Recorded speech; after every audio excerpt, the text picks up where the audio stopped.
আসসালামু আলাইকুম। আমরা আসছি Northern university of business and technology Khulna থেকে। আমরা যেটা বানিয়েছি সেটা হলো যে অটোমেটিক পার্কিং সিস্টেম।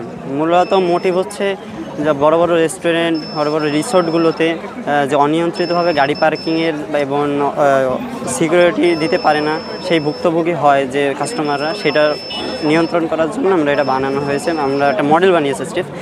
এখানে আমরা আরডিউনো বেস কাজ করেছি। এখানে দুটো আলট্রাসনিক ব্যবহার করা হয়েছে, আলট্রাসনিক 1 আর আলট্রাসনিক 2। আমরা যদি একটু অন করি, এখানে আমরা একটা ডিসপ্লে দিয়েছি যেখানে শো করবে যে কয়টা স্লট ফাঁকা আছে, এবং এখানে 4টা দিয়েছি আমরা, আপাতত 4টা আছে। এখানে ক্ষেত্র বিশেষে যখন বড় হবে জায়গা তখন আরও স্লট বেশি হবে। এখানে ইনপুট করা হবে, আমরা C++ কোডিং ইউজ করেছি।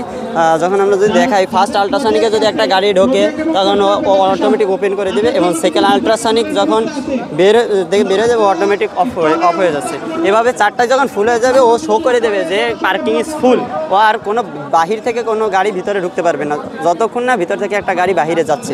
এবং আমরা সামনে এটা আরও আপডেট করব, যেমন AI ক্যামেরা দিব, তার নিজস্ব যানবাহন সে যেন দূর থেকে দেখতে পারে যে আমার গাড়িটা সুরক্ষিত এবং সেফভাবে ওই জায়গায় অবস্থান করতেছে। এবং আমরা এই গেটে আরও সেন্সর ইউজ করবো যে যদি অনৈতিক কোনো কিছু গাড়ির ভিতরে প্রবেশ করে, ড্রাগস বা অন্য কোনো নাশকতাকারী বা কোনো বস্তু নিয়ে যদি গাড়ির ভিতরে প্রবেশ করে, ওই স্থানের সুরক্ষিত আমরা এটা ভবিষ্যতে অ্যাড করব।